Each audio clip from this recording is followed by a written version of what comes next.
수업 시작했습니다. 안녕하십니까. 네. 자, 문제 열심히 풀어보셨어요? 네, 고생하셨어요. 자, 우리 2주차 문제 한번 풀어보도록 하겠습니다. 자, 1번부터 한번 풀어보도록 할게요.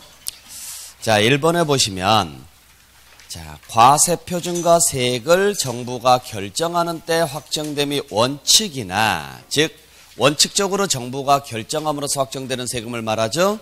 그런데 법정신고기간 내에 이를 신고하는 때 정부의 결정이 없는 것으로 보는 세목은 이렇게 물어봤네요.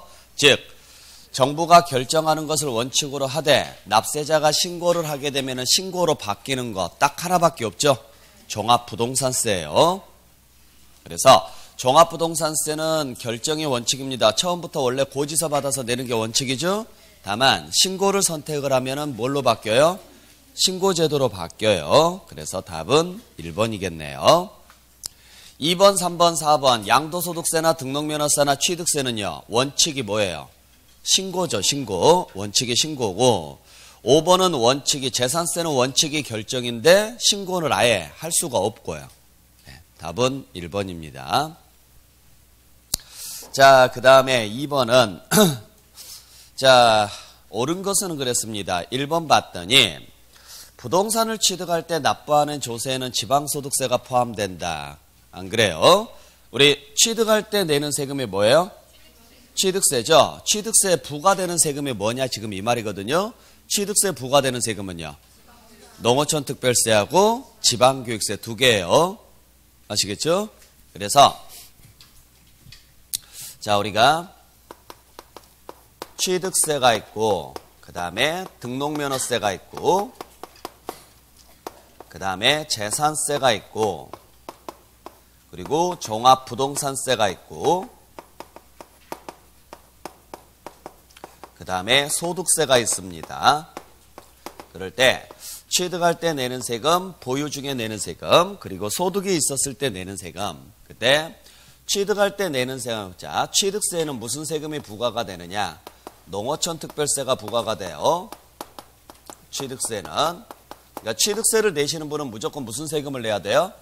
농어촌 특별세를 내야 되고 등록세를 내시는 분들은 반드시 지방교육세를 내야 되는 거예요. 그 다음에 재산세를 내시는 분들은 역시 지방교육세를 같이 내야 되고요. 그 다음에 종합부동산세를 내는 사람들은 반드시 농어촌 특별세를 같이 내야 돼요. 그리고 소득세를 내는 사람은 부과되는 세금이 없습니다. 그냥 소득세만 내요. 아시겠죠? 그래서 우리가 부가세, 즉 다시 말해서 따로 세금을 낼 수가 없어서 즉 다시 말해서 지금 이건 어디에 부과되는 세금이냐면 납부할 세액에 부과되는 세금이거든요. 납부할 세액에 부과되는 세금이 있고 그 다음에 만약에 감면세액이 있더라. 자, 감면세액이 있다. 그 감면세액에는 따로 농어촌 특별세라는 세금이 부과가 돼요. 물론 보유세는 없고요. 자, 그래서 일단 이걸 우리는 무슨 세금이라고 이야기하느냐면 따로 낼 수 없어서 다른 세금에 붙여서 걷는다. 그래서 무슨 세금이라 그래요? 부가세라 그래요. 부가세. 그래서 여러분들께서 일단 외우셔야 될 것은 뭘 외우셔야 되느냐면 자, 부가세 종류는 딱 두 개밖에 없어요. 농어촌 특별세하고 뭐밖에 없어요? 지방교육세밖에 없어요. 그래서 농지, 지농 순서대로 기억을 좀 해주시길 부탁드립니다. 그래서 우리가 취득할 때 내는 세금인 취득세, 등록면허세가 농지예요. 농어촌 특별세, 지방교육세거든요. 그러면 보유 단계에서 내는 세금인 재산세, 종합부동산세는 지농, 지방교육세하고 농어촌 특별세가 부과가 되고 그리고 그때 취득세 부과되는 농어촌 특별세만 10%고요. 나머지는 전부 20%예요. 전부 몇 프로가 부과가 된다? 20%가 부과가 돼요. 자, 그래서 우리 취득세, 즉 다시 말해서 취득세를 낼 때 취득할 때 납부하는 세금이 지금 취득세 등록면허세죠? 여기에 지방소득세는 나와요 안 나와요? 안 나와요. 그리고 지방소득세는 부가세가 아닙니다. 부가세는 딱 두 종류밖에 없어요. 농어촌특별세하고 뭐밖에 없다? 지방교육세밖에 없다. 그래서 농지, 지농. 아시겠죠? 취득세, 등록면허세가 농지면 재산세, 종부세는 지농이다. 그리고 지방소득세는 없고 농어촌특별세하고 지방교육세 이거밖에 없다. 항상 기억을 좀 해주시길 부탁드릴게요. 다만 취득세에만 농어촌특별세 외에 지방교육세가 같이 들어가요. 그러니까 우리가 취득을 했어요. 취득을 했는데 그 원인이 취득을 했는데 등기가 필요한 취득이에요. 또 하나는 취득은 했는데 등기가 필요 없는 취득이에요. 또 하나는 취득은 안 했는데 등기는 해야 된대요.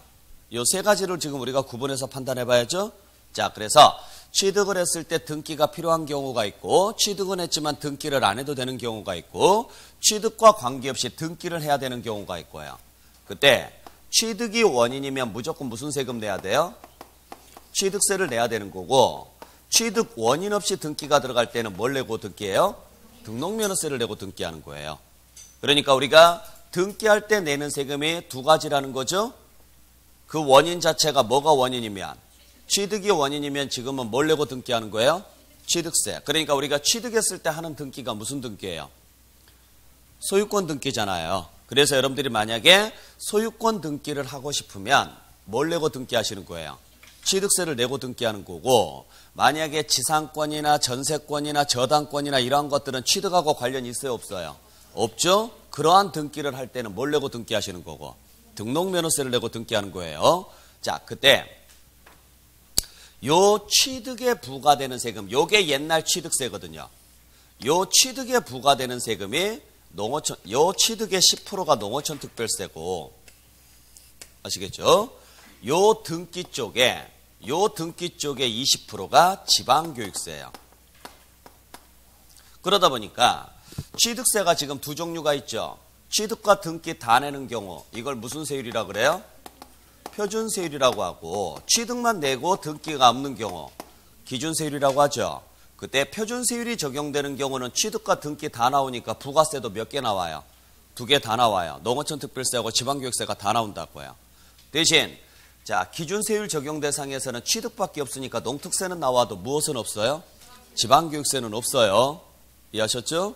그 다음에 등록면허세는 농어촌특별세 10%가 나올 리가 없죠. 그래서 지방교육세 20%만 붙는 거예요. 그래서 취득세는 무조건 농특세는 나오는데 등기까지 필요하다면 무슨 세금까지 추가해서 나온다? 지방교육세까지.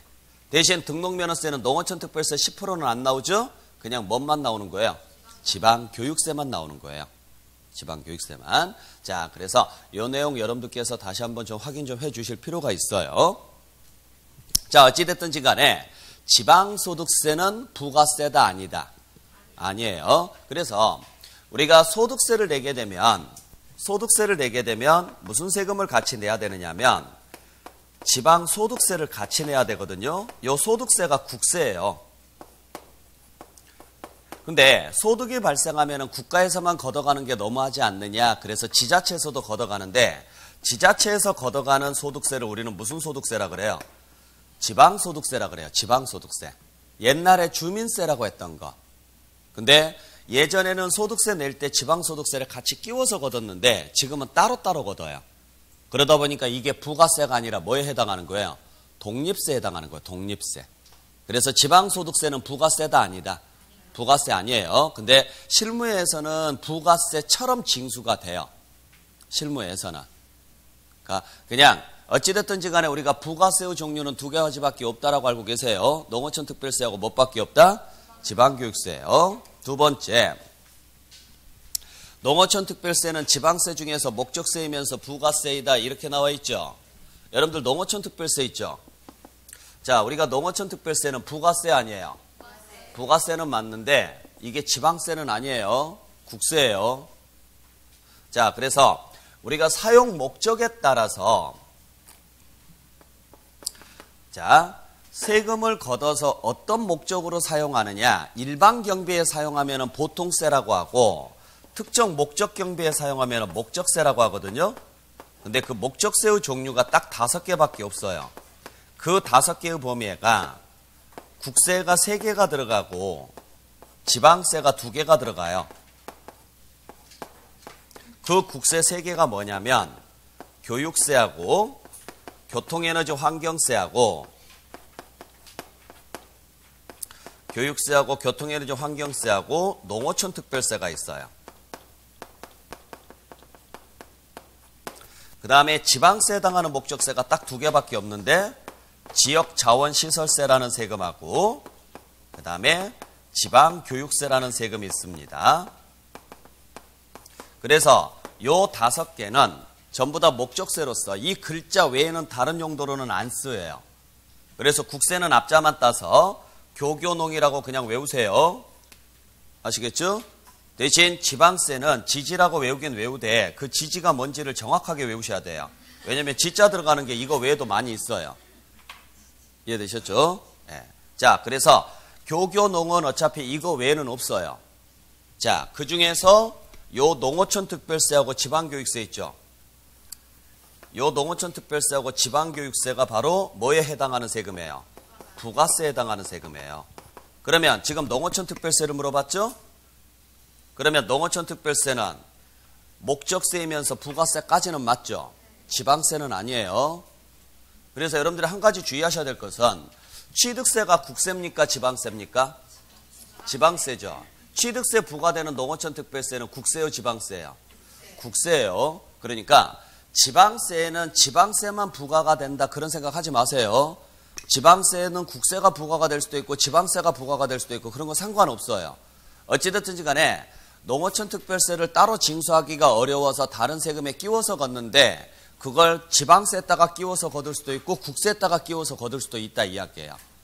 하여간 취득세 부과되는 세금은 농어촌 특별세고 그때 농어촌 특별세는 지방세 부과된다고 하더라도 농어촌 특별세가 지방세로 바뀌는 건 아니라고요. 이해되셨어요? 자, 그래서 우리가 2번은 자, 목적세 부가세까지는 맞는데 지방세가 틀렸죠? 지방세가 아니고 뭐라고 해야 돼요? 국세라고 해야 되고. 자, 3번에 봤더니 취득세, 농어촌 특별세는 취득세 표준세율로 산출한 취득세액의 100분의 10이다. 자, 취득세에 부과되는 농어촌 특별세는 그죠? 자, 취득세에 부과되는 농어촌 특별세는 10%가 맞죠? 문제는 취득세 부과되는 농어촌 특별세가 이 표준세율 전체 10%예요? 아니죠. 표준세율에서 몇 프로만 잡아야 돼요? 2%만 잡아야 돼요. 2%만. 그래서 표준세율을 100분의 2로 하여 이렇게 나와야 돼요. 표준세율을 100분의 2로 하여. 그러니까 무슨 이야기냐면 자, 보세요. 예를 들어서 매매로 취득을 했다. 자, 상가 건물을 매매로 취득을 했어요. 매매로 취득했는데 얼마에 샀느냐? 1억에 샀다라고 가정을 할게요. 그러면 일단 무슨 세금 내야 돼요? 취득세 내야 되죠? 그때 취득세가 1억에 매매니까 몇 프로예요? 4%란 말이에요. 그래서 얼마 내라고요? 400만 원 내는 거예요. 근데 이 4%가 어떻게 만들어진 거예요? 2 더하기 2로 만들어진 거죠. 2 더하기 2로 만들어진 거란 말이에요. 무슨 말인지 아셨어요? 그러면 2개가 다 들어왔으니까 부가세도 몇 개 붙어야 돼요? 2개가 붙어야 돼요. 농어촌 특별세도 붙어야 되고 지방교육세도 붙어야 돼요. 그때 농어촌 특별세는 4% 중에서 2%만 빼내라고요. 그러면 얼마예요? 200만 원이죠? 그 금액의 10%라고요. 그러니까 20만 원 내는 거죠. 그러면 지방교육세는 요 4% 중에서 2%를 뺀 나머지 2%. 그러니까 200만 원 남죠? 거기에 10%, 거기에 몇 프로? 20%죠. 그래서 40만 원 내는 거예요. 그래서 합이 얼마예요? 460만 원이죠. 그래서 우리가 실무에서는 보통 취득세를 4.6%라고 이야기해요. 이것 때문에. 자, 그러면 만약에 자, 상속으로 취득을 했다. 그러면 상속으로 취득을 했다. 1억 원에 상가 건물을. 그러면 일단 취득세 내야 돼, 안 내야 돼요? 내야 됩니다. 1억에 몇 프로? 2.8% 냅니다. 그러면 280만 원 내는 거죠. 그러면 2.8%가 취득하고 등기 다 들어갔죠. 그러면 부가세도 두 개가 다 붙어야죠. 농어촌 특별세하고 지방교육세 두 개 다 붙어야 되네요. 그러면 농어촌 특별세는 2.8% 중에서 몇 프로만? 2%만 가지고 계산하는 거예요. 그 금액의 10%라고요. 계산 문제는 안 나오는데 지금 글자를 이해하라 그래서 말씀드리는 거예요. 그러면 지방교육세는 나머지 몇 프로? 0.8%. 그러니까 80만 원이죠. 여기에 20%인 16만 원. 이런 식으로 해서 316만 원 이런 식으로 나오는 거예요. 자, 그래서 지금 2번 문장대로 가버리면 3번 문장대 2번 문장대로 가면 3번이죠? 죄송합니다. 3번 문장대로 가면 취득세 표준세율을 적용해서 나온 세액 400만 원이죠. 여기에 10%인 40만 원이 농특세요? 아니라고요. 표준세율을 몇 프로만 잡아라? 2%. 그래서 표준세율을 100분의 2만 잡으라고요. 표준세율을 100분의 2만 잡아서 나온 금액의 10%가 농어촌 특별세예요. 그러면 지방교육세는 그 표준세율에서요. 뭐 한다고 해야 돼요? 표준세율에서 2%를 뺀 이렇게 가요. 표준세율에서 2%를 뺀 그 금액의 몇 프로예요? 20%가 지방교육세고. 그러니까 표준세율에서 2%를 빼면 취득 쪽이에요? 등기 쪽이에요? 등기 쪽이구나. 등기 쪽에는 지방교육세구나. 취득 쪽에는 농특세고 등기 쪽은 뭐다? 지방교육세다. 문제에서 나와 있어서 하지 말까요? 쓸데없이 이런 문장을 내가지고 지금. 자, 무슨 말인지는 아시겠죠? 네. 안 되면 하지 마세요. 자, 어찌됐든 간에 표준세율 전체를 적용해서 10%는 아니라고요. 표준세율을 두 개로 쪼개야 돼요. 몇 프로짜리하고 2%짜리하고 그 다음에요. 등기 쪽하고요. 근데 여기에서 문제가 하나 있어요. 이게 만약에 주택이에요. 주택을 매매로 샀어요. 매매로 샀는데 얼마에 샀느냐? 1억에 샀어요. 주택을. 그러면 일단 취득세 내야 돼, 안 내야 돼요? 내야죠. 취득세가 1억에 몇 프로? 그렇죠? 자, 유상거래를 원인으로 주택을 취득했을 때는 1%, 2%, 3%인데 6억 이하는 1%죠. 그러면 1%를 적용해서 100만 원을 내면 돼요. 문제는 1%가 기준세율이에요? 표준세율이에요? 표준세율이라는 거예요, 얘가. 그러다 보니까 부가세가 농어촌 특별세하고 지방교육세 두 개 다 붙어야죠. 그때 농어촌 특별세 계산할 때는, 농특세 계산할 때는 요게 몇 프로인지 신경 쓰지 마시고 요 표준세율이 그냥 2%를 잡아요. 그러니까 얼마예요? 200만 원이죠. 거기에 10%한 20만 원을 내는 거예요. 자, 그러면 이제 지방교육세가 문제예요. 지방교육세는 여기서 지금 요 표준세율에서 몇 프로를 빼야 돼요? 2%를 빼야 되잖아요. 그러니까 표준세율에서 지금 몇 프로를 뺀? 2%를 뺀 이렇게 나와야 되거든요. 2%를 뺀 이렇게 나와야 되는데 여기서 2%를 뺄 수가 있어요, 없어요? 없죠. 그래서 어떻게 하기로 했느냐? 원래 몇 프로가 나왔어야 될 걸? 4%가 나와야 될 걸 부담을 줄이기 위해서 1%, 2%, 3%로 줄여준 거죠? 그래서 봤더니 딱 절반이네요. 그래서 부가세 계산할 때도 절반만 잡아요. 그냥 그렇게 하자. 절반 잡자. 이렇게 가는 거예요. 아시겠어요? 그래서 절반 잡아서 나온 금액이니까 50만 원 나오겠죠? 거기에 20%인 10만 원을 내는 거예요. 그래서 실무에서는 6억 이하면 주택을 분양받을 때 6억 이하짜리 분양받으면 4.6%가 아니라 1.3%라 그래요. 그게 85제곱미터 이하 국민주택 규모 이하면 농특세가 면제거든요. 그래서 1.1%라 그래요. 그러니까 실무 나가면 여러분들 다 이거 알아야 돼요. 그거 저희들이 다 표로 만들어서 드리거든요. 그래서 주택을 유상으로 취득했을 때 6억 이하짜리 중에서 85제곱미터 이하짜리냐 85제곱미터 초과짜리냐 이하짜리면 1.1% 80제곱미터 초과짜리는 1.3% 뭐 이런 식으로 가요. 그래서 이 경우만 어찌됐든지 간에 농어촌 특별세를 계산할 때는 무조건 몇 프로를 잡고 계산해라? 2%. 그게 표준세율이 몇 프로든지 간에 관계없이. 지방교육세는 거기에서 몇 프로를 빼야 된다?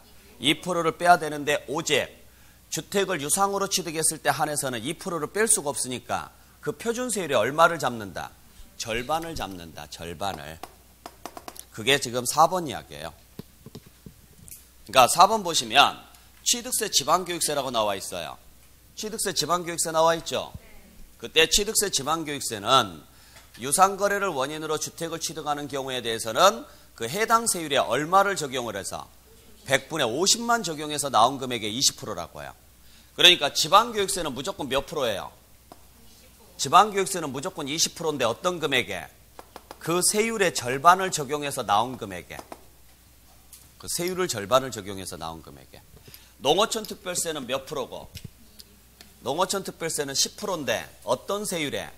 그 표준 세율을 그냥 몇 프로만 잡아서 2%만 잡아서 나온 금액의 10%라고 해요. 농어촌 특별세는. 지금 그 이야기예요. 안 되면 하지 마세요. 자, 그래서 4번이 맞는 이야기입니다.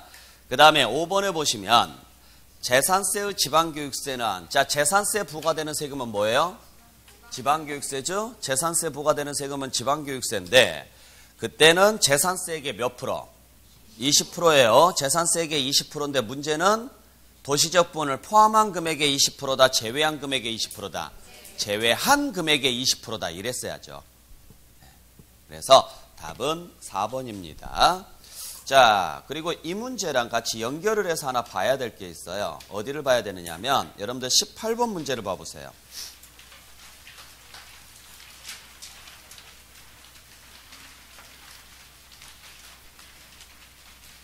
자, 18번 문제를 보시면 지목 변경이 나와 있죠. 자, 그랬을 때 볼게요.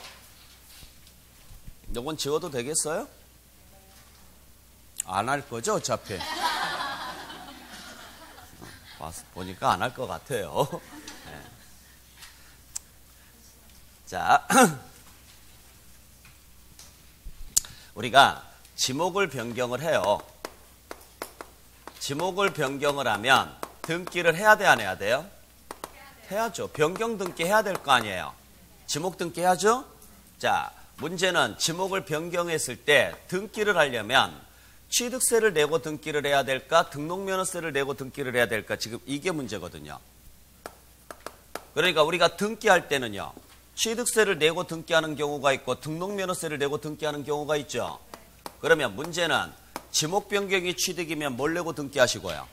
취득세를. 지목 변경이 취득이 아니면 등록면허세를 내고 등기하라는 거예요. 문제는 지목 변경이 취득이 아니에요? 취득이 아니라는 거죠. 그래서 지목 변경 등기는, 즉 지목 등기는 뭘 내고 등기하는 거예요? 등록면허세를 내고 등기하는 거예요. 왜냐하면 지목을 바꿨을 때 취득세가 나오려면 전제 조건은 뭐 해야 돼요? 가액이 증가해야 되는데 가액 증가 여부는 뭘로 판단한다 그랬어요? 공시지가로 판단할 수밖에 없어요. 공시지가. 여러분들한테 여러분들이 지목을 바꿨을 때 땅값 늘었어요, 안 늘었어요 물어보면 늘었다고 할 거예요, 안 늘었다고 할 거예요? 그래요. 정확히 알지도 못하면서 안 늘었다고 할 거예요. 왜? 늘었다고 하면 뭔가 불리할 것 같으니까. 그러니까 그걸 객관적으로 측정할 수 있는 방법은 없어요. 솔직히 말해서 우리가 지목을 바꿨을 때 땅값이 1원까지 다 따져봤을 때 정확히 얼마 늘었는지 알 수 있어요, 없어요? 없죠. 그래서 어떻게 판단을 할까 했더니 그냥 어차피 세금 거둘 목적이니까 지네들이 정한 금액으로 판단해버리는 거예요. 그러니까 뭐가 다시 나와야 돼요? 공시지가가 나와야 돼요. 그러니까 내가 계속 대지로 가지고 있었단 말이에요. 대지로 가지고 있었는데 오늘 지목을 상업용지로 바꿔요. 바꾸면 땅값이 변했겠죠. 그 땅값 변하는 것을 나보고 판단하는 것은 말이 안 되는 거고 지네들이 판단하는 거예요. 공시지가로. 그러면 그 공시지가가 나오기 전까지는 가액 증가 여부를 알 수가 없는 상황에서 등기가 들어가야 돼요. 그러니까 취득인지를 모르는 상태에서 등기가 들어간다고요. 그러니까 뭘 내고 등기하라는 거예요? 이후에 가액 증가 여부가 확인이 돼요. 이제 다시 공시지가가 새로 재공시가 되면 통지를 해줍니다. 그러면 가액이 얼마가 늘었는지 알아요, 몰라요? 알죠. 그랬을 때 가액이 감소하면 취득이 아니에요. 취득 아니잖아요. 그죠? 가액이 뭐가 됐을 때? 증가됐을 때가 취득이란 말이에요. 가액이 증가됐을 때가. 그래서 여러분들한테 제가 계속 수업 시간에 말씀드렸던 게 지목 변경은 취득 아닙니다. 절대로 지목 변경은 취득 아닙니다. 뭐가 취득입니다? 가액 증가가 취득입니다. 가액 증가가. 이 결과값이 확실하게 나와야 돼, 안 나와야 돼요? 나와야 돼요. 무슨 말인지 아시겠어요? 여러분들도 마찬가지예요. 여러분들 죽어라고 시험 잘 본다고 모의고사 잘 본다고 해봤자 의미 없다고요. 뭘 잘 봐야 돼요? 본시험을 잘 봐야 돼요. 그러니까 지금 뭐 모의고사 90점 나왔다, 100점 나왔다, 너는 합격할 거야. 그건 의미 없는 소리라고요. 뭐 30점 나왔다, 20점 나왔다, 너 어떻게, 이런 거 아무 의미 없는 소리예요. 그죠? 뭘 언제 가봐야 알아요? 본시험 보고 나서 뚜껑 열어봐야 한다고요. 이해하셨어요? 시험지에는 죽어라고 정확히 작성을 해놓고 옮길 때 잘못 작성하신 분들도 되게 많아요. 그 한두 개 차이로 당락이 결정이 돼요. 그러니까 결국에는 마지막에 답안지를 할 때까지는 그 누구도 합격 여부는 장담을 못하는 거예요. 무슨 말인지 아셨죠? 그러니까 과정이 중요한 게 아니라 지목 변경은 과정 자체가 중요한 게 아니에요. 결과가 중요한 거예요. 결과가. 요게 취득이에요. 요게. 그래서 가액 증가가 취득입니다. 그러면 가액 증가에 대해서 취득세 내야 돼, 안 내야 돼요? 낼 때 세금은 과세 표준에다가 뭘 곱해서? 세율을 곱해서 계산을 하죠? 그때 취득세 과세 표준이 뭐냐? 뭐가 과표예요? 그래요. 증가한가액이라고 해요. 지목 변경이 과표가 아니고. 그러니까 변경이 과표가 아니고 뭐가 과표예요? 그래요. 그러니까 여기에다가 동그라미를 치셔야 돼요. 증가한가액이 과표가 되죠? 이때 증가한가액은 뭘로 판단할 수밖에 없다고요? 그래요. 변경 전하고 후에 공시지가를 다른 말로 하면 시가 표준액이거든요. 요 차이로 판단을 할 수밖에 없지 않느냐 이야기예요. 다만 이걸 바꾸기 위해서 일정 비용이 들어요, 안 들어요? 들죠? 그러면 그 돈만큼 땅을 산 걸로 볼 수도 있어요. 우리가 취득이라는 것은 지출한 만큼 취득이 되는 거죠. 그래서 판결문이나 법인장부에 의해서 지목 변경에 소요된 비용이 입증돼요. 그때는 시가 표준액을 써요, 안 써요? 안 써요. 그냥 그 비용으로 가는 거예요. 이게 과표예요. 그리고 여기에다가 뭘 곱해야 돼요? 세율을 곱해야 되는데 이게 등기부에 표시가 돼요, 안 돼요? 안 되잖아요. 땅값 늘었다고 등기부에 어디가 표시가 되냐고요? 등기부에 표시가 되는 것은 뭐가 표시가 돼요? 그래요. 얘가 표시가 되는 거예요. 얘가. 지목이. 근데 이건 뭘 내고 등기했어요? 그렇죠. 요건 등록면허세 내고 등기했죠. 그러면 여러분들 집값 늘었다고 해서 등기부에 표시해요? 안 하죠. 그거 표시하면요. 매일매일 가서 표시해야 돼요. 안 그래요? 단돈 1원이라도 매일매일 가격이요. 변해요, 안 변해요? 변해요. 우리가 눈으로 안 보여서 그렇지. 단돈 몇 전이라도 이렇게 바뀐다고요. 그러면 그럴 때마다 가서 등기해야 돼요? 말도 안 되는 소리예요. 그러니까 가액 증가했다고 해서 등기부에 표시하진 않는다고요. 그러니까 무슨 세율을 적용해서 내라고요? 기준 세율을 적용해서 내라고요. 기준 세율. 그러니까 가액 증가는 취득이다, 아니다? 취득인데 그게 등기부에 표시가 된다, 안 된다? 안 되니까. 지목 변경은 취득이다, 아니다? 아니다. 근데 등기한다, 안 한다? 그러니까 지목 변경은 여기에 들어오는 거고. 그래서 뭘 내고 등기하시는 거고. 그 결과로 가액이 증가했으면 여기에 들어오는 거고. 이건 아니고. 이건 무슨 등기할 때? 소유권. 이게 지금 소유권 변하는 거 아니잖아요. 무슨 말인지 아셨어요? 결론을 잘 봐야 돼요. 그래서 무슨 세율을 적용해서? 기준 세율을 적용해서 세금 계산해서 내시면 되는 거죠. 무슨 말인지 아셨죠? 자, 그렇게 해서 세금이 나왔으면 취득한 날로부터 며칠이네요? 60일 이내에 신고하고 납부하셔야 되죠? 신고하고 납부할 때, 자, 언제가 취득일이냐? 사실상 변경일과 공부상 변경일 중에서 어떤 날로 가느냐면 빠른 날로 가요. 그래서 사실상 변경일과 공부상 변경일 중 빠른 날로 가되 단 먼저 사용하는 부분이 있으면은 사용일로 갑니다. 그래서 이 중에서 어떤 날로 가요? 빠른 날로 가요. 이해되셨어요? 자, 그때 문제 보세요. 자, 지금 1번 보시면 취득세가 과세가 된대요. 그래서 봤더니 가액이 증가했어요, 안 했어요? 했네요. 왜? 시가표준액을 보니까 1억에서 2억으로 바뀌었죠. 가액이 증가했으니까 취득세 나와요, 안 나와요? 나오고 지목 변경 자체에 대해서는 뭘 내는 거예요? 등록면허세를 내요. 이때 등록면허세는 얼마를 내느냐 하면 등록면허세는 지목만 바꾸지 권리가 생긴 건 아니죠. 그래서 이건 건당 6,000원이에요.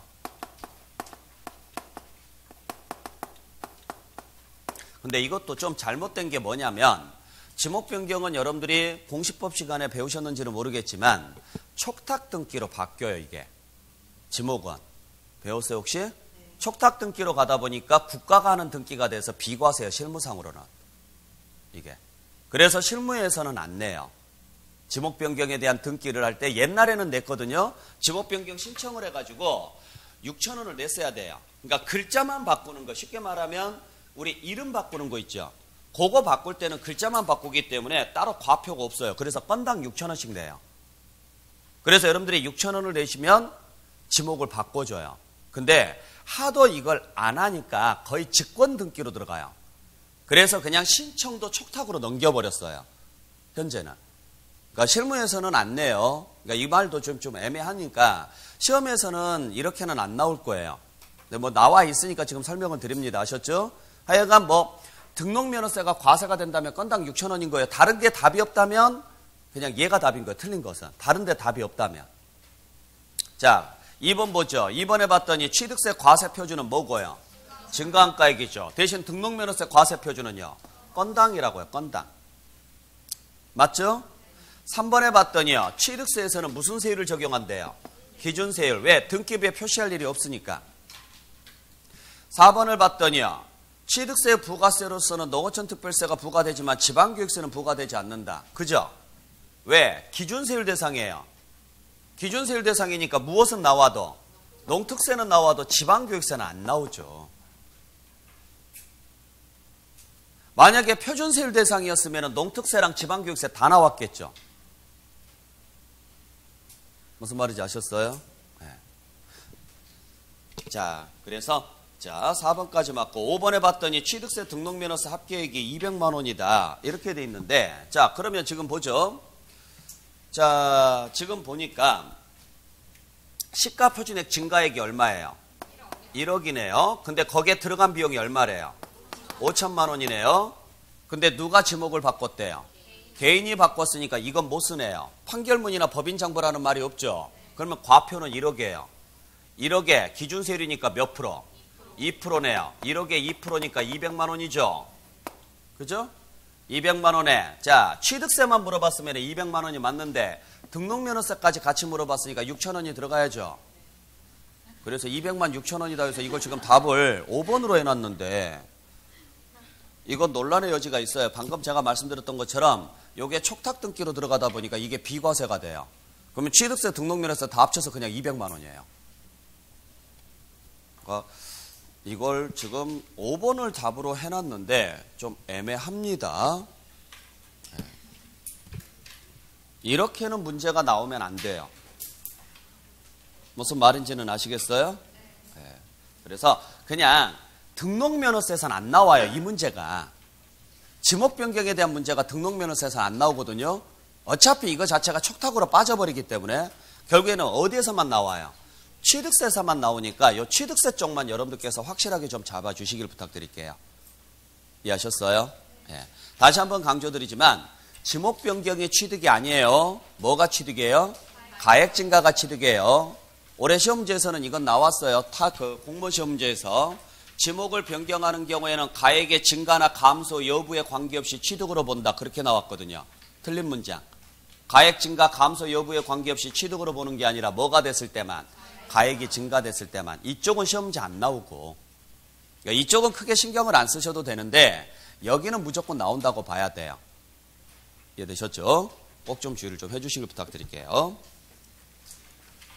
자, 다시 돌아와서 3번 문제 보죠. 큰일 났네요. 이제 3개 풀어가는데 한 40분 걸렸어요. 이거 그냥 안 풀고 넘어갈 거 괜히 쓸데없이. 자, 3번 보죠. 납세무 확정과 소멸에 대한 설명이다. 이 중 틀린 것은 그랬는데 1번 보니까 납세무가 소멸된대요. 여러분들 납세무 소멸 사유 딱 5개 있거든요. 외우셔야 돼요. 첫 번째는 납부 충당입니다. 그러니까 세금을 냈단 소리예요. 세금을 냈으니까 납세의무는 당연히 어떻게 돼요? 소멸합니다. 두 번째는 세금을 안 내고도 납세의무가 소멸될 수 있는 사유가 세 가지가 더 있죠. 취소, 제척기간 만료, 소멸시효 완성입니다. 그래서 여기에 나와 있는 요 5개, 요게 전부 다 납세의무가 뭐가 되는 사유예요?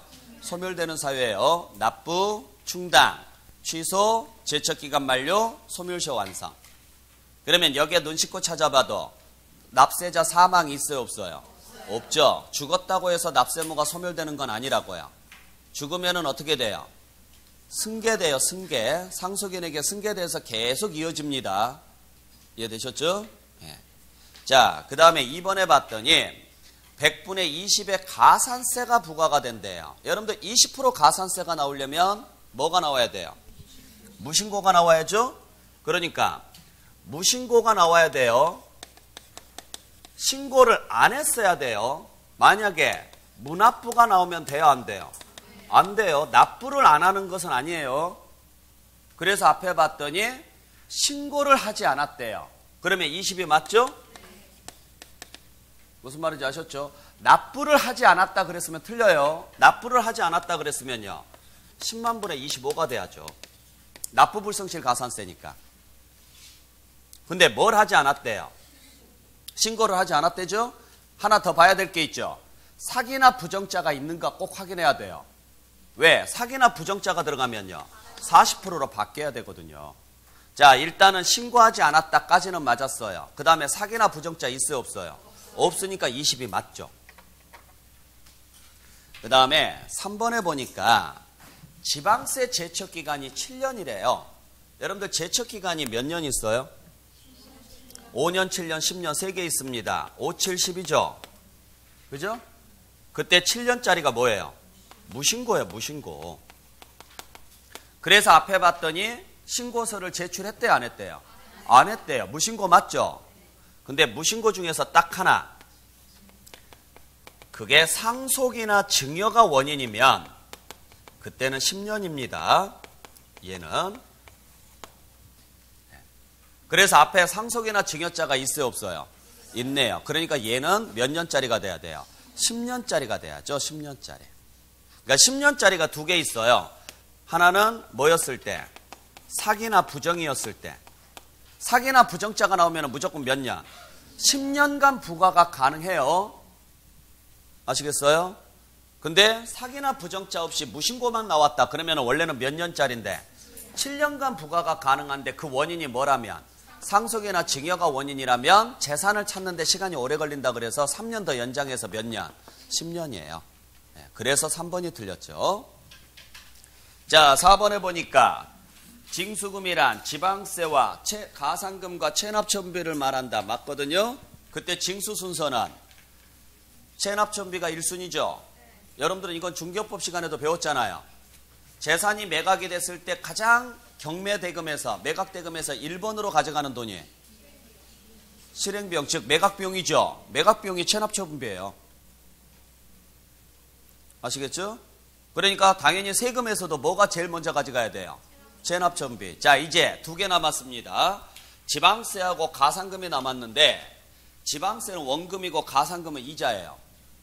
그러면 원금과 이자 중에 뭐부터 가져가야 돼요? 자, 여러분들이 저한테 돈을 빌려줬는데 제가 1분만 갚았어요. 원금에서 깔래요? 이자에서 깔래요? 뭐에서 까야 돼요? 아니, 제가 1분만 갚았다고요. 원금에서 까실 거예요? 이자에서 까실 거예요? 여러분들은 나중에 돈놀이 하지 마세요. 이래가지고 돈놀이 하겠냐고요. 여러분들이 사채업자라면 뭐에서 깔 거예요? 그래요. 당연히 이자에서 까야죠. 왜? 그래야 원금이 남아있을 거고 원금이 남아야 이자를 또 붙일 수 있으니까. 그래야 돈이 늘어나는 거 아니에요? 영화 같은 데서도 안 봤어요? 많잖아요. 네가 갚은 건 이자고 아직 원금 남았다. 이런 이야기 많이 하잖아요. 국가가 국민을 상대로 곶딴짓거리 하면 돼야 안 돼요? 그래서 국가는 원금부터 가져가요. 그래서 지방세가 먼저고, 즉 세금이 먼저고 그 다음에 뭐예요? 가산금이에요. 그러니까 1순위는 무조건 매각비용, 체납천비, 그 다음에 원금에 해당하는 세금, 그 다음에 이자에 해당하는 가산금. 이게 징수금의 순서입니다. 맞아요. 그 다음에 5번에 봤더니 자, 징수권을 행사하지 않으면 소멸한답니다. 요게 소멸시효거든요. 소멸시효는 딱 두 개밖에 없어요. 5년 아니면 10년. 근데 10년짜리는 딱 하나죠. 국세로서 5억 원 이상이어야 돼요. 국세 맞나요? 네. 그 다음에 국세고 가로 안에 5억 원 이상이면 10년 맞나요? 네. 맞네요. 그 외에는 5년이고요. 네. 자, 그래서 답은 3번이에요. 자, 4번부터 계속 이어서 가겠습니다. 자, 4번 보시면 자, 법정신고기한 및 납부기한에 대한 설명으로 틀린 것은 했습니다. 자, 1번 봤더니 자, 지금 4번 문제에서 보면 취득세를 물어봤어요? 등록면허세를 물어봤어요? 재산세를 물어봤어요? 모르죠? 안 나와 있잖아요, 문제에서. 그러면 지문에서 반드시 동그라미 치고 가야 돼요. 1번은 뭐예요? 취득세라는 거죠. 그죠? 왜냐면 네 번째 줄, 다섯 번째 줄에 보면 취득세 나와 있잖아요. 2번은요? 등록면허세고요. 3번은요? 재산세고요. 동그라미 쳐놓고 가셔야 돼요. 아셨죠? 그래야 지금 내가 문제를 풀고 있을 때 뭘 풀고 있는지 알고 가야 돼요. 그 다음에 4번은 종합부동산세고 5번은 뭐예요? 양도소득세네요. 자, 그러면 1번부터 가보죠. 1번에 봤더니 자, 허가일의 밑줄, 60일의 밑줄. 자, 60일이 나왔습니다. 그러려면 일단은 상속이나 등기자가 없어야 돼요. 그죠? 왜냐면 취득세는 자, 다시 한번 말씀드리지만 날짜만 좀 적어본다 그러면 날짜만 취득세는 60일 이내 신고 납부하는 게 원칙이죠? 단 상속일 때만 6개월이나 9개월 이내에 신고하는 게 원칙이에요. 그 다음에 등기를 하고자 할 때는 언제까지? 등기 접수하는 날까지예요. 그 다음에 추가로 낼 때는요. 60일이에요. 자, 등록면허세는 원칙은 60일 6개월이 없죠. 무조건 언제까지예요? 등기하기 전까지예요. 추가로 낼 때만 60일이 들어가죠. 그 다음에 재산세는 몇 월 달에 고지서 받아서 내요? 7월 달하고 9월 달에 고지서 받아서 냅니다. 종합부동산세는요. 무조건 12월 달에 고지서 받아서 냅니다. 이게 답니다. 날짜만 적는다면 이제 글자는 빼놓고 양도소득세는요. 2개월 이내에 신고 납부하든 3개월 이내에 신고 납부하든 예정신고는 이 두 개밖에 없습니다. 숫자만 보면 이제 글자가 바뀌는 것도 있죠. 글자가. 양도일로 갈 거냐, 허가일로 갈 거냐, 달의 말일로 갈 거냐, 반기 말일로 갈 거냐. 그건 일단 배제하고 그 다음에 확정신고는 무조건 언제예요? 다음 연도 5월이거든요. 자, 그러면 지금 1번은 취득세니까 60일이 나왔어요. 60일이 나왔다는 이야기는 얘랑은 아니어야 된다는 소리예요. 그러니까 첫 번째 봐야 될 것은 상속자가 있는지 없는지. 그죠? 왜? 상속이 나왔으면 뭐가 나와야 되니까? 6개월이 나와야 되니까 상속이라는 글자 있어요 없어요? 그 다음에 두 번째는요. 등기자가 있는지 없는지. 등기자 있어요 없어요? 없죠? 없죠? 그러면 60일이 맞죠. 아시겠어요? 자, 그 다음에 이제 60일 앞에 무슨 글자가 나왔다라는 거예요? 허가일이 나왔네요. 허가일이 나오려면 무조건 무슨 단서가 붙어야 돼요? 허가 받기 전에 대금이 완납됐다고 나와야죠. 나와 있어요? 안 나와 있어요? 나와 있으니까 1번은 맞죠. 자, 2번을 보죠. 2번은 등록면허세입니다. 등록면허세인데 언제까지 신고 납부하래요? 등기하기 전까지. 그러려면은 요건 아니어야 된다라는 거잖아요. 얘는. 이 사유가 되면은 며칠이 돼야 되니까 60일. 그러면은 우리 등록면허세에서까지 60일이 될 수 있는 사유 둘 다 똑같죠. 비과세가 뭐가 되거나 부과 대상이 되거나 또는 경감받은 후에 뭐가 되거나 추징 대상이 되거나 또는 취득을 했거나 등기한 이후에 취득이나 등기 이후에 중과 대상이 됐을 때 한해서예요. 앞에 봤더니 이런 글자 있어요 없어요? 없어요. 그러면은 얘가 아니니까 이거 맞죠. 등기하기 전까지. 그 다음에 3번에 봤더니 이번에는 재산세네요. 재산세인데 몇 월 달이 나왔어요? 9월 달에 나왔습니다. 물건 보니까요. 주택이네요.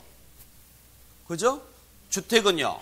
7월 아니면 9월 둘 중에 하나인데 주택은 어떻게 부과해요? 2분의 1씩 부과해야죠. 2분의 1씩. 주택의 건물부는 7월, 주택의 토지부는 9월이 아니고 주택의 2분의 1은 7월, 주택의 나머지 2분의 1은 9월로 가야죠. 3번이 틀렸죠. 그러니까 주택이 9월 달에 내려면 토지분이라고 나오면 안 되고 뭐라고 나와야 돼요? 2분의 1이라고 나와야 된다고. 2분의 1. 토지분이 아니고. 앞에 주택이라는 말만 없었으면 이거 맞는 문장이에요. 왜? 토지분은 몇 월 달에 맞아요? 9월 달에 맞는데 지금 주택이 들어갔기 때문에 토지가 나오면 안 되는 거죠.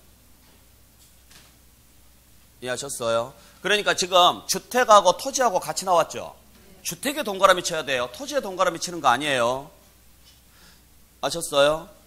그러니까 만약에 주택이랑 토지랑 건축물이 세 개가 동시에 나오죠. 무조건 주택이에요. 포인트는 주택이라는 글자가 없을 때 그때 가서 토지다 건축물이다를 보는 거예요.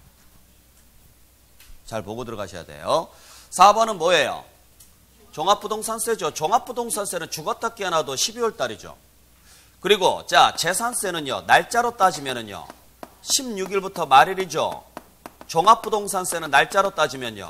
1일부터 15일까지예요. 그러니까 기한을 물어봤으니까 15일이 맞죠.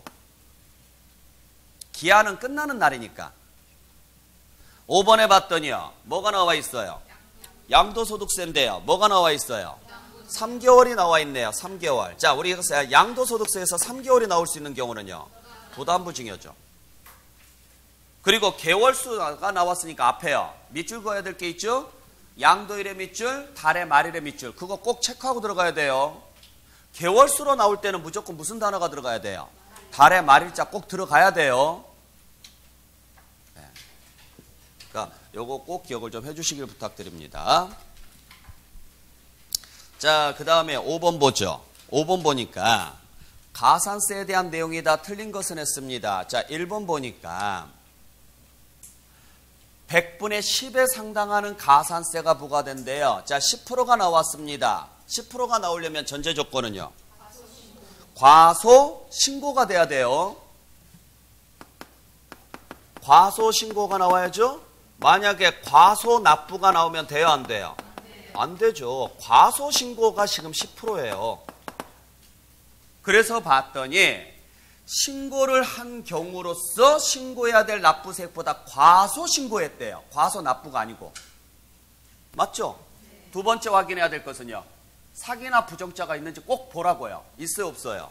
없으니까 10%가 맞죠. 왜? 사기나 부정자가 나왔으면 40으로 바뀌어야 돼요, 이게. 그러니까 일단 무신고냐 과소신고냐 확인한 다음에 그게 확인이 됐으면 거기서 멈추지 말고 사기나 부정자가 혹시 중간에 숨어 있을 수가 있어서 그래요. 맨 앞에 나오면 눈에 잘 띄거든요. 근데 문장 중간에 나오면 안 보여, 이게. 그래서 그것까지 꼭 확인하라는 거죠. 1번 맞죠? 2번에 봤더니요. 100분의 80을 가산한대요. 중과산세 문제죠? 중과산세가 나오려면 첫 번째 전제 조건은요. 취득세해야 돼요. 그죠? 그래서 취득세 과세 물건이어야 되고 두 번째는요. 사실상 취득했어야 되고 세 번째는 신고하지 않냐고 매각해야 돼요. 솔직히 지금 2번처럼 문장 나오면 틀려요.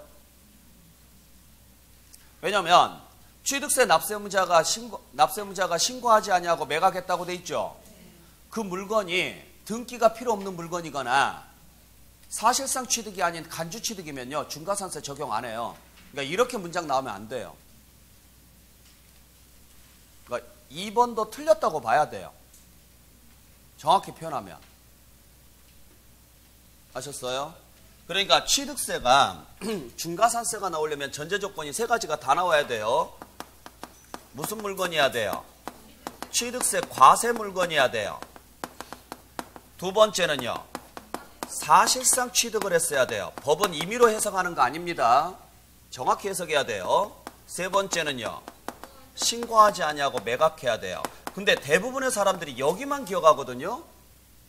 요게 중요한 게 아니라 얘랑 중요한 거 얘. 절대 이 중에 하나라도 빠지면 안 돼요. 그리고 이때 취득세 과세 물건은 좀 더 구체적으로 이야기하면요. 등기가 필요한 물건에 한해서예요. 등기가 필요 없는 것 중에서는 딱 하나 회원권이 들어가고요. 아시겠죠? 요때만 무신고 가산세가 아닌 중가산세 80%가 붙는다고요. 무신고가 아니라 중가산세가. 그러면 만약의 경우에 그 물건이 뭐가 필요 없는 물건이거나 등기가 필요 없는 물건이거나 또는 사실상 취득이 아닌 무슨 취득에 들어가거나 간주 취득에 들어갔다면 그걸 신고하지 않냐고 매각하더라도 중가산세 적용한다 안 한다? 적용하지 않는다고요. 근데 딸랑 지금 이것만 적어놓고 이거 적용한다 그랬으니까 틀린 거죠. 아시겠죠? 네. 그래서 지금 이것도 뭐 답은 5번으로 지금 돼 있는데 이것도 지금 가만히 보면 틀렸다고 봐야 돼요. 그 다음에 3번에 보니까 이번에는 등록면허세네요. 등록면허세에서만 있는 제도 중에 하나가 이거예요. 신고 의무를 다하지는 않았지만 무엇을 했다면? 납부를 이행했다면 뭐 한 것으로 보느냐? 신고를 하고 납부한 것으로 봐요. 그러니까 납부를 이행을 했으면 등기하는데 지장이 있어요 없어요? 없죠. 왜냐하면 등기할 때는 신고서가 필요해요? 납부 영수증이 필요해요? 납부 영수증이 필요해요. 그러니까 납부를 했으니까 등기하는 절차상 하자는 없죠. 그래서 그냥 등록면허세에서는 신고 안 해도 무엇을 했다면 납부를 이행을 했다면 그냥 신고를 하고 납부한 것으로 봐줘요. 그래서 가산세는 안 나옵니다. 맞고. 자, 4번 우리 양도소득세 시간에 배웠던 내용. 자, 신축의 동그라미, 5년의 동그라미, 환산의 동그라미. 자, 신축한 건물을 5년 이내 양도했을 때 그 취득가액을 환산가액으로 계산했다면 환산가액의 몇 프로? 5%. 가액의 5%가 가산된다 그랬죠. 맞죠? 5번에 예정신고하지 않았답니다. 그리고 확정신고를 했대요. 가산세 나와요 안 나와요? 나와요. 대신 감면 혜택을 받는다 그랬죠? 5번이 틀렸죠. 5번도. 그러니까 5번은 확실하게 틀렸고 2번도 틀린 문장으로 처리하세요. 아니면 옳은 문장으로 처리하려면 요 두 단서 다 넣어주시던가 문장에다가. 이해하셨어요? 네. 그러니까 대충 써놓으면 안 돼요. 이런 문장 자체가 오해의 소지가 있어서 그래요. 이렇게 적어놓으니까 여러분들이 신고하지 않냐고 매각 요것만 외운단 말이에요. 함정은 분명히 앞에다 파거든요. 이해되셨죠? 꼭 기억하시기 바랍니다. 자, 여기까지 보시고 잠시 쉬었다가 6번부터 갈게요.